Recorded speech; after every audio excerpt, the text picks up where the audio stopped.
कहानी की शुरुआत में हम एक बुजुर्ग कपल को देखते हैं जो इस वक्त एक पार्टी में जा रहे थे। रास्ते में उनका हर एक बात पे झगड़ा हो रहा था। जो भी टॉपिक उनके दिमाग में आता उस पर बहस छिड़ जाती। उनका ध्यान एक बार के लिए इतना भटक गया कि एक दूसरी गाड़ी से वो टकराने ही वाले थे। जब वो अपने बेटे के घर पहुंचे, लैरी ने जोआन के हाथ में लगी हुई बैंडेज को उसकी शर्ट से छुपा दिया और उसे याद दिलाया कि आज तुम्हें पूरे परिवार को कैंसर के बारे में बताना है। जोआन ने कहा कि मुझे बस एक दिन और चाहिए, क्योंकि वो आज की पार्टी को खराब नहीं करना चाहती थी। परिवार ने उनका बहुत प्यार से स्वागत किया। उनकी शादी को 65 साल हो चुके थे। उन्होंने जोआन को बताया कि बेसमेंट में उसकी पुरानी फोटोज का एक डब्बा मिला है। उनमें से एक फोटो जोआन की पहली शादी की है, जो कि लूक नाम के एक आदमी के साथ थी जो युद्ध में मारा गया। इसी बीच लैरी के गले में अचानक से कुछ अटक गया। उसे सांस लेने में दिक्कत होने लगी। वो जमीन पर गिर गया। कुछ सेकंडों बाद ही लैरी की अचानक से आंख खुली। वो चौंक कर एक ट्रेन में उठा। जब ट्रेन स्टेशन पर रुकी तो लैरी ने देखा कि बहुत सारे लोग हॉस्पिटल के कपड़े पहने हुए हैं। वो उनके पीछे चला और जल्दी ही जंक्शन में पहुंच गया। वहाँ लोग अजीबोगरीब बातें बोल रहे थे जो उसे समझ नहीं आ रही थी। लैरी ने रिसेप्शन पर खड़ी लड़की से कहा कि मुझे यहाँ पर किडनैप करके लाया गया है, लेकिन रिसेप्शनिस्ट ने कहा कि ऐसा कुछ नहीं हुआ है, आप यहाँ बैठकर अपने एसी का वेट कीजिए। कुछ घंटे बाद भीड़ कम हो गई और लैरी कुर्सियों पर ही सो गया था। तब एना आई और लैरी का नाम पुकारा। उसने बताया कि मैं तुम्हारी एसी हूँ, मतलब आफ्टर लाइफ कोऑर्डिनेटर। इसका मतलब साफ था कि लैरी मर चुका है और अब एना का काम है उसे सही जगह पर पहुंचाना। लैरी अभी भी इस बात को समझ नहीं पा रहा था कि वो मर चुका है। तभी एना ने लैरी को शीशा दिखाया। लैरी ये देखकर हैरान हो गया कि वो फिर से जवान हो गया है। एना ने बताया कि जब लोग जंक्शन पहुंचते हैं तो उनका शरीर वो वाला रूप ले लेता है जब वो अपनी जिंदगी में सबसे ज्यादा खुश थे। जब एना उसे बिल्डिंग दिखा रही थी तो लैरी बार बार बोलने लगा कि मुझे अपनी पत्नी के पास जाना है। परेशान होकर एना ने उसे एक चमाट दिया ताकि वो रोना धोना बंद करे। मरने के बाद भी रो रहा है, तू पागल है क्या? उसने ये भी बताया कि ये कोई स्वर्ग या नर्क नहीं है, ये बस थोड़े दिन का स्टॉप है जिसे तुम बदल नहीं सकते। एक बार चुन लिया तो चुन लिया। तभी एक अलार्म बजा और लैरी ने देखा कि सिक्योरिटी एक आदमी को पकड़ रही है। एना ने लैरी से कहा कि ये लाल दरवाजे से भाग कर आया होगा, तुम कभी ऐसा मत करना, ठीक है? फिर एना उसे टेम्परेरी रूम में ले गई और उसे अलग अलग धर्मों के हिसाब से आगे की दुनिया दिखाई। लैरी को इस कमरे में 7 दिन तक रहने को मिलेगा, जब तक वो अपनी आगे की जिंदगी को चुन नहीं लेता। अलमारी में उसके मनपसंद कपड़े रखे हुए थे। कपड़े बदलने के बाद लैरी ने टीवी चलाया, लेकिन सारे टीवी चैनल्स पर यह दिख रहा था कि आप अपनी नई जिंदगी यहाँ शुरू करें, नहीं यहाँ शुरू करें। फिर वो जंक्शन घूमने गया। बहुत सारे स्टॉल देखे जो आगे की जिंदगी का सपना बेच रहे थे। आखिर में भूला भटका वो एक बार में पहुंचा। जैसे ही वो बैठा तो एक सुंदर औरत उसके पास आकर बैठ गई और फ्लर्ट करने लगी। वो दिखा रही थी कि तुम्हारी आगे की जिंदगी दिलचस्प भी हो सकती है। जिस पर लैरी ने कहा कि सॉरी दीदी, मैं शादीशुदा हूँ। बारटेंडर लूक ने लड़की को रोकते हुए कहा कि बार के अंदर एडवर्टाइजमेंट करना अलाउड नहीं है। जिसके बाद वो औरत चुपचाप चली गई। लैरी ने लूक से पूछा कि क्या तुम एक एंजल हो? पर लूक ने कहा कि वो भी उसकी तरह एक आत्मा है जो जंक्शन पर अभी नौकरी कर रही है। लैरी अभी भी थोड़ा कंफ्यूज था तो लूक ने उसे रूल बताए। एक बार अगर तुमने आगे की जिंदगी चुन ली तो उसे बदल नहीं सकते। दूसरी किसी जिंदगी में जाना भी अलाउड नहीं है। अगर कोई भी रूल तोड़ा, ज्यादा दिन यहाँ रुक गए या फिर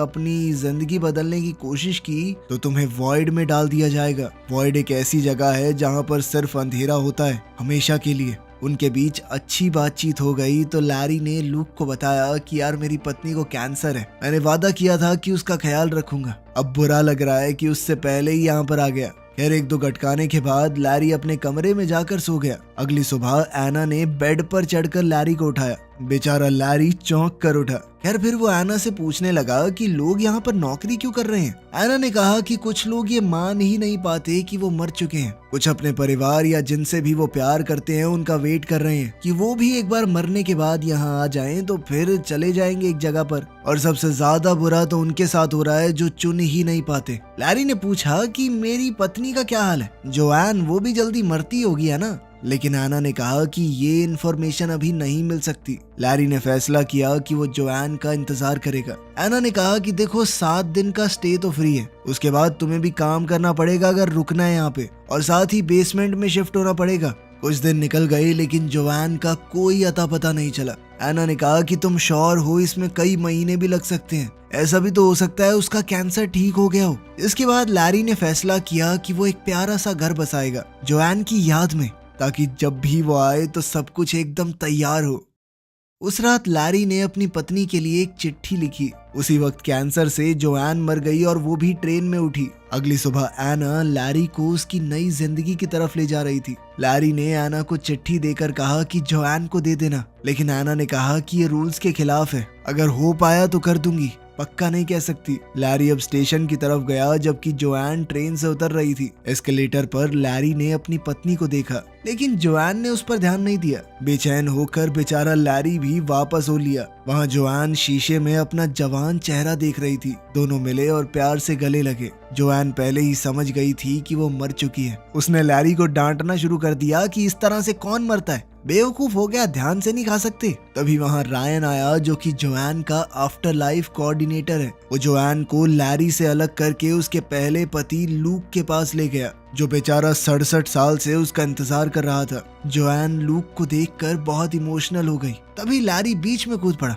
अरे कुछ नहीं होता, लोग मर जाते हैं यार, नॉर्मल चीज है, चलो बेबी अपनी दुनिया में चलते हैं, नई मैंने चुनी आपके लिए। लेकिन जोआन को समझ नहीं आ रहा था कि ये हो क्या रहा है। जल्द ही उसे पता चला कि उसे दोनों में से एक पति चुनना पड़ेगा, इसके साथ वो अपनी मनचाही जिंदगी बसा सकती है। तभी रायन सभी रूल्स समझाते हुए उसे कमरे में ले गया। कपड़े बदलने के बाद अब रायन जोआन को उसके ऑप्शन समझा रहा था। तभी लूक वहाँ पर आया। डर के मारे कि उसे दोनों में से एक को चुनना होगा, जोआन ने दरवाजा ही बंद कर दिया। रायन का तो कहना था कि लूक बहुत अच्छा है, वो 67 साल से तुम्हारा यहाँ पर इंतजार कर रहा है। उधर लैरी एना के सामने गुस्सा निकाल रहा था। एना ने बताया कि मेरा और जो रायन है ना, मतलब जोआन का एसी, हम पहले रिलेशनशिप में थे, हमारी लड़ाई हो रखी है ना, तो वो जान के भी तुम्हारे अगेंस्ट बोल रहा होगा। लेकिन लैरी कहने लगा कि मेरी और जोआन की शादी 65 साल की है, इतने साल तो वो लुक्खा लूक जिंदा भी नहीं रह पाया, हमारे साथ बच्चे हुए पूरी जिंदगी बिताई है हमने। उधर जोआन और लूक जंक्शन में वॉक पर गए। वो दोनों थोड़ा अजीब सा महसूस कर रहे थे। अचानक 2 गार्ड्स एक आदमी को पकड़ने के लिए भागे जो अपनी चुनी हुई जिंदगी से भाग रहा था। एक गार्ड ने लूक को हाय कहा और तुरंत जोआन को पहचान लिया, ये कहकर कि आखिरकार आप पहुंच ही गई यहाँ पर। ये सुनकर जोआन को बहुत अच्छा लगा, क्योंकि इसका मतलब साफ था कि लूक उसके बारे में बात करता है। गार्ड्स के जाने के बाद लूक ने जोआन को रूल समझाए और साथ ही अपने प्यार का इजहार कर दिया। उसने कहा कि मैं हर दिन तुम्हारे बारे में सोचता था। वो प्यारी बातें बोलता रहा और उसे किस करने की कोशिश की, लेकिन जोआन पीछे हट गई क्योंकि उसे अजीब लग रहा था। उसने कहा कि मुझे सोचने के लिए थोड़ा वक्त चाहिए और फिर जल्दी से वहां से भाग गई। कुछ ही मिनटों बाद लैरी जोआन के कमरे में घुस गया, बहुत सारे आगे की जिंदगी के ऑप्शन लेकर। जोआन घबरा गई और लैरी पर चिल्लाने लगी। उसने उसे भी वही जवाब दिया कि मुझे अभी थोड़ा वक्त चाहिए सोचने के लिए। वो कहने लगी कि पिछले कुछ दिन मेरे बहुत भारी थे, तुम्हारी मौत के बाद पता है मेरी बेस्ट फ्रेंड की भी मौत हो गई। इस बात से लैरी थोड़ा खुश हुआ, क्योंकि वो वैसे भी उसे खास पसंद नहीं थी। लैरी को याद आया कि स्क्वाट करने से जोआन हमेशा शांत हो जाती थी। बुजुर्ग होने के बाद से जोआन स्क्वाट नहीं कर पा रही थी, इसीलिए अब जवान होकर दोबारा से शरीर में ताकत महसूस करके उसे बहुत अच्छा लगा। उधर लैरी फिर से कुछ खा रहा था और उसका गले में दोबारा से खाना अटक गया। इस बात से जोआन अचानक घबरा गई, लेकिन लैरी हंसने लगा कि मर तो चुका हूँ, मजाक कर रहा था मैं बस। इसके बाद लैरी आराम से बेड पे लेट के रिलैक्स करने लगा, लेकिन जोआन ने उसे लात मार के बाहर निकाल दिया, जिसके बाद उस बेचारे को अपने बेसमेंट वाले कमरे में जाना पड़ा। लेकिन वापस जाते हुए लैरी ने एक बोर्ड देखा जिसके ऊपर मरे हुए सिंगर डीन मार्टिन के शो का प्रमोशन था। जोआन को वो सिंगर बहुत ज्यादा पसंद है, इसलिए लैरी ने एना से शो अरेंज करने को कहा। जब लैरी अपने नए रूम में पहुंचा तो ये देखकर चौंक गया कि कितना छोटा कमरा दिया है उसे। अगली सुबह लैरी जोआन को वेटिंग एरिया में ले गया। वहाँ एना उस सिंगर को गाने के लिए ले आई और खुद पियानो बजा रही थी, लेकिन वो आदमी अजीबोगरीब बर्ताव करने लगा, सीढ़ियों से भी गिर गया। तब उन्हें समझ आया कि ये कोई असली डीन मार्टिन नहीं है, कोई बहरूपिया है, मरने के बाद भी नकल कर रहा है, कितना गंदा आदमी है ये। लूक तुरंत उसके पास आया, उसे खींचकर अपने साथ ले गया और एक मुक्का दे मारा। फिर रायन की मदद से लूक ने जोआन को फूल देने की कोशिश की, लेकिन लैरी ने फिर से बीच में बोलना शुरू कर दिया, ये चीटिंग है, फूल फाल कैसे दे रहा तू, मैं दे रहा हूँ कोई गिफ्ट। दोनों आदमी फिर से झगड़ा करने लगे और अब जोआन को बहुत ज्यादा गुस्सा आ रहा था, तो उसने चिल्लाकर दोनों को चुप करवा दिया। इसके बाद जोआन एना और रायन को अपने कमरे में ले गई और उन दोनों पर काफी देर तक अपना गुस्सा निकाला। फिर उसने चिढ़कर कहा कि कोई तो रास्ता निकालो, ऐसे कैसे फैसला लूं मैं। कोऑर्डिनेटर्स ने रूल तोड़ने के लिए एक लंबी फोन कॉल की। कुछ देर बाद जोआन अपने दोनों पतियों को रूम में ले आई। कोऑर्डिनेटर्स ने बताया कि तुम्हारा केस थोड़ा सा खास है, इस वजह से हमें एक स्पेशल वीजा मिला है। जोआन को 2 बार चुनने की इजाजत मिलेगी। एक बार के लिए वो लैरी के साथ अपनी जिंदगी जाकर देख सकती है और एक बार लूक के साथ। उसके बाद उसे फैसला करना ही होगा। दोनों लड़के फिर से झगड़ा करने लगे कि पहले कौन जाएगा और उनके बीच में हाथापाई होने लगी। इसलिए जोआन फिर से चिल्ला पड़ी। उसने कहा कि पहले कौन जाएगा ये हम टॉस करके पता लगाएंगे। फिर से बहस शुरू हो गई। इस बार रायन ने दोनों को रोका। लैरी ने सिक्का उछाला और लूक जीत गया। ट्रेन राइड के दौरान लूक और जोआन पुराने दिन याद करते रहे। जल्द ही वो एक खूबसूरत पहाड़ पर पहुंचे, जहां साफ आसमान और हरा भरा जंगल है। घूमते हुए दोनों ने बहुत मजे किए, एक दूसरे का हाथ थामकर। शाम को रेस्टोरेंट में डिनर हुआ। जोआन बार बार अपने बच्चों और पोता पोतियों के बारे में बात कर रही थी, जिससे लूक थोड़ा अनकंफर्टेबल हो गया। लूक ने कहा कि मुझे बुरा नहीं लगा, बस ये सोचकर थोड़ा दुख होता है कि तुम्हें ये जिंदगी मैं नहीं दे पाया। पर उसे इस बात की खुशी है कि जोआन ने एक अच्छी जिंदगी जी।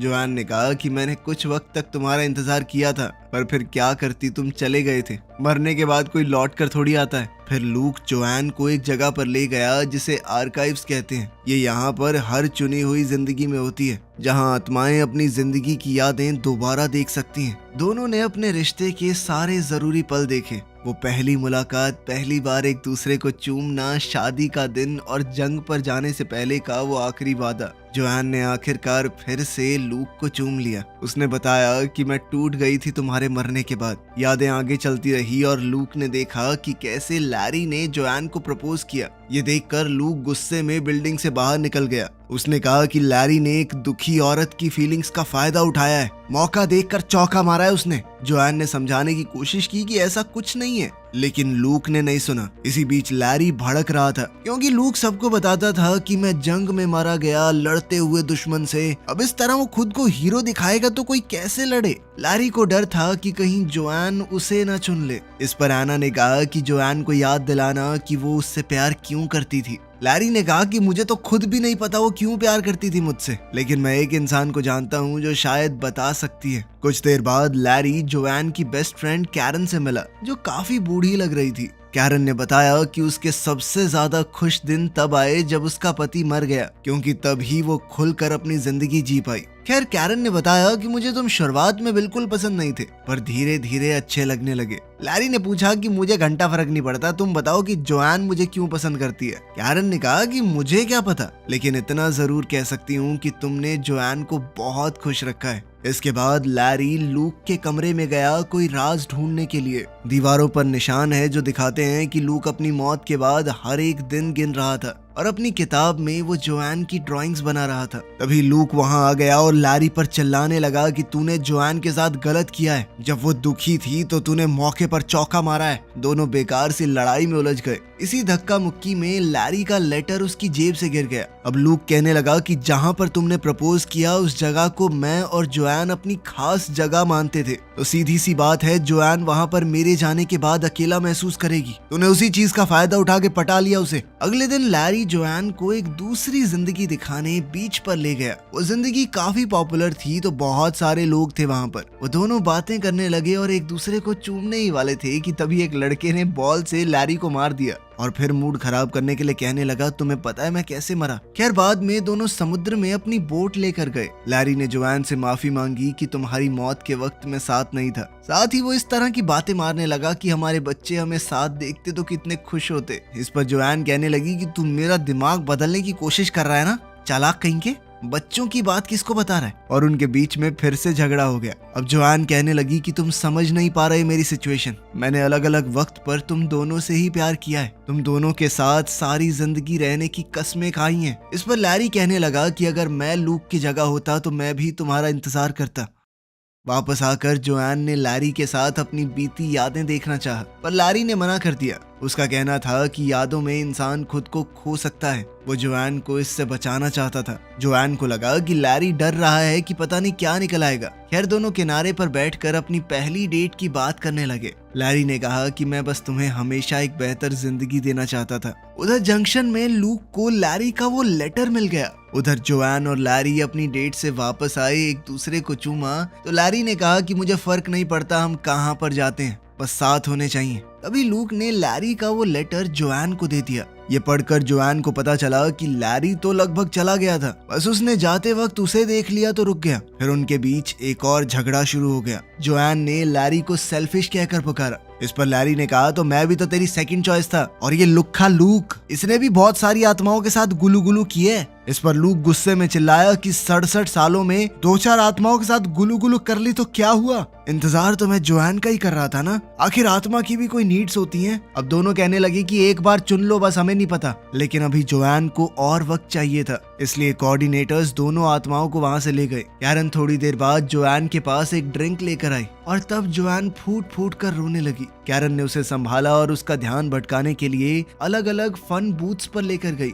जोआन शराब पीते हुए अपनी हालत बताती रही। तब कैरन ने उसे याद दिलाया कि तुम मर चुकी हो। याद है शादी के बाद क्या बोलते हैं कि मैं तुम्हारा साथ दूंगी जब तक मौत हमें जुदा न कर दे। मौत ने जुदा कर तो दिया, इतना क्या सोच रही है? अपने हिसाब से जी अपनी जिंदगी को। उधर बार में लैरी और लूक भी काफी ज्यादा पी रहे थे। 4-4 पैग लगाने के बाद उन दोनों के बीच में भी बॉन्ड बनने लगा। वो एक दूसरे की तारीफ करते हुए कहने लगी कि वो लड़की हमारे लायक नहीं है भाई, हम दोनों बहुत बढ़िया इंसान है यार। अगली सुबह जोआन हैंगओवर में पड़ी थी, लेकिन उसने फैसला बना लिया था। उसने अपने दोनों पतियों को बुलाया और कहा कि मैं बहुत खुशकिस्मत हूँ कि तुम दोनों के साथ जिंदगी बिता पाई, लेकिन अब मैं एक को चुनकर दूसरे के लिए बुरी नहीं बन सकती। मुझे हमेशा गिल्ट महसूस होता रहेगा, इसीलिए मैं तुम दोनों को ही नहीं चुनूंगी। मैं अपनी बढ़िया जिंदगी जी रही हूँ, तुम अपनी जियो। बाद में जोआन तैयार हुई और फैसला किया कि वो कैरन के साथ अपनी आगे की जिंदगी बिताएगी। दोनों दोस्त मजे करेंगे। उधर लैरी ने लूक को बताया कि तुम सही थे, मैंने उस जगह पर इसलिए प्रपोज किया था क्योंकि मैं तुम्हारी यादें जोआन के दिमाग से निकाल देना चाहता था। मर भी शायद इसलिए गया क्योंकि तुम्हारी शादी की पिक्चर देख ली थी। इस पर लूक ने भी जवाब दिया कि तूने जोआन के साथ जो जिंदगी जी है उससे मुझे भी बहुत जलन होती है। फिर लैरी को याद आया कि उन सब का शरीर वैसा दिखता है जैसे वो अपनी जिंदगी के सबसे खूबसूरत पलों में दिखते थे। लूक बिल्कुल वैसा दिखता है जब जोआन उससे शादी करने को मान गई थी। लैरी वैसा दिखता है जब जोआन उसके दूसरे बच्चे के साथ प्रेग्नेंट थी। ये सोचकर लैरी को अचानक से कुछ समझ आया। वो भागकर जोआन के पास गया। स्टेशन पर लैरी ने जोआन को ट्रेन में ढूंढ लिया और उससे कहा कि एक आखिरी बार बात करने के लिए नीचे आ जाओ। उसने कहा कि तुम्हारे बाल लंबे हैं, हमारी शादी के दौरान तुम्हारे बाल छोटे थे। इसका मतलब ये है कि तुम लूक के साथ जब थी तो वो तुम्हारी जिंदगी के सबसे खूबसूरत पल थे। तुम उसे चुनो ना, हमेशा खुश रहो। पहले तो जोआन ने मना किया, लेकिन लैरी ने कहा कि यही सही है। दोनों रोते हुए एक दूसरे से आखिरी बार गले लगे। कुछ समय बाद लूक और जोआन अपनी आगे की जिंदगी के लिए ट्रेन में जा रहे थे। लैरी जंक्शन में घूम रहा था क्योंकि वो नहीं जानता उसे कहाँ जाना है। तब उसने देखा कि एना और रायन वापस साथ आ गए और उसे उनके लिए खुशी हुई। उधर लूक और जोआन ने अपनी नई जिंदगी शुरू की। वो एक दूसरे के साथ खुशी खुशी रहने लगे। लेकिन समय के साथ जोआन को डाउट होने लगा। वो अपनी पिछली यादें देखने गई और लैरी से पहली मुलाकात वाली मेमोरी देखी। अगले कुछ दिनों तक लूक जोआन को अलग अलग एक्टिविटीज पर ले गया, लेकिन जोआन को कुछ भी अच्छा नहीं लग रहा था। हर रात वो आर्काइव्स में जाकर लैरी के साथ अपनी जिंदगी को देखती। क्लर्क ने कहा कि इतना ज्यादा यादों में रहना सही नहीं होता, आगे बढ़ना जरूरी है। एक रात लूक ने कहा कि कितनी परफेक्ट जिंदगी है ये, लेकिन जोआन के पास कोई जवाब नहीं था। अगली सुबह लूक फिर से किसी हाइक पर जाना चाहता था, लेकिन अब जोआन टूट गई। उसने कहा कि उसने लूक को चुनकर गलती की। इस पर लूक गुस्सा हो गया और चिल्लाने लगा। जोआन ने समझाया कि मैं तुम्हारे साथ सबसे ज्यादा खुश थी क्योंकि वो जवानी का प्यार था, ना घर के किराए की टेंशन, ना नौकरी की, ना बच्चों की। लेकिन प्यार सिर्फ अच्छे पल नहीं होते, उसमें अच्छी बुरी यादें सब होती हैं। उसने कहा कि तुम 67 साल पुरानी जोआन से प्यार करते हो, लेकिन मैं अब बदल चुकी हूँ। जोआन ने फैसला किया कि वो वापस जाने की कोशिश करेगी, चाहे पकड़ी ही क्यों ना जाए। वो रोते हुए बोली कि मैं तुमसे प्यार करती थी, लेकिन अब लैरी से करती हूँ। कुछ घंटे बाद जोआन भागने का प्लान बनाते हुए चाकू से दरवाजा खोलने की प्रैक्टिस कर रही थी। तब लूक वापस आया और कहा कि मैं तुम्हारी मदद करूंगा। दोनों आर्काइव्स में गए, वहीं पर वो लाल दरवाजा था। अब लूक क्लर्क के सामने दुखी होने का नाटक करने लगा। भाई मेरी जिंदगी बर्बाद हो गई यार, मैं बहुत परेशान हूँ। जैसे ही गार्ड का ध्यान भटका, जोआन चुपके से अंदर चली गई। लूक भी नॉर्मल क्लाइंट बन के अंदर चला गया। दोनों ने अपनी शादी की यादें देखी और एक आखिरी बार अलविदा कहा। जोआन अपनी मेमोरीज के पीछे जाकर लाल दरवाजे में घुस गई, जो उसे अपने बचपन की यादों के कॉरिडोर में ले गया। अलार्म बजने लगा और गार्ड्स आ गए। जोआन जल्दी से भागकर लूक की मौत वाली मेमोरी के दरवाजे में घुस गई। वॉशिंग मशीन के दरवाजे ने उसे लैरी के साथ झगड़े वाली मेमोरी में गिरा दिया। गार्ड्स पास आ रहे थे। जोआन ने दरवाजे को कुर्सी से ब्लॉक कर दिया और जल्दी से ऊपर भागी, जहां उसे अपना पुराना वर्जन दिखाई दिया। बूढ़ी जोआन ने मरते हुए भी लैरी का नाम लिया, जबकि हमारी जवान जोआन बेड के नीचे छुपने की कोशिश करने लगी। गार्ड्स उसके पीछे थे, लेकिन जोआन अब रेंगती हुई ट्रेन ट्रैक्स पर पहुंच गई। टनल से होते हुए वो जंक्शन में वापस पहुंच गई। रिसेप्शन पर वो लैरी के बारे में पूछ रही थी, लेकिन उसी वक्त उसका वांटेड नोटिस आ गया, जिसके बाद उसे दोबारा से भागना पड़ा। बूथ एरिया में वो रायन और एना से टकरा गई। उन्होंने उसे छुपा दिया और गार्ड्स को गलत डायरेक्शन बता दी। जोआन ने पूछा कि लैरी की आगे की जिंदगी कहाँ है, और कोऑर्डिनेटर्स ने जो जवाब दिया उससे वो हैरान रह गई। लैरी को तो जोआन के बिना कोई जिंदगी चाहिए ही नहीं थी। अब वो भागकर जल्दी से लैरी के पास पहुंची, जो बारटेंडर का काम कर रहा था। दोनों ने एक एक पैग लगाया, जिसके बाद जोआन ने लैरी से कहा कि तुम मेरे साथ चलो, लेकिन मैं पहले ही बता दूं कि मैं रूल तोड़कर यहाँ पर आई हूँ, मेरे साथ फंस सकते हो। लेकिन लैरी ने बिना सोचे समझे हाँ कह दिया। कुछ पलों बाद उन दोनों ने एक ऐसी जिंदगी चुनी जो बिल्कुल उनके शादी वाले घर जैसी है, जिस मोहल्ले में उन्होंने अपनी पूरी जिंदगी बिताई थी। वीडियो पसंद आई तो लाइक कर देना, चैनल को सब्सक्राइब कर लेना। मिलते हैं अगली वीडियो में।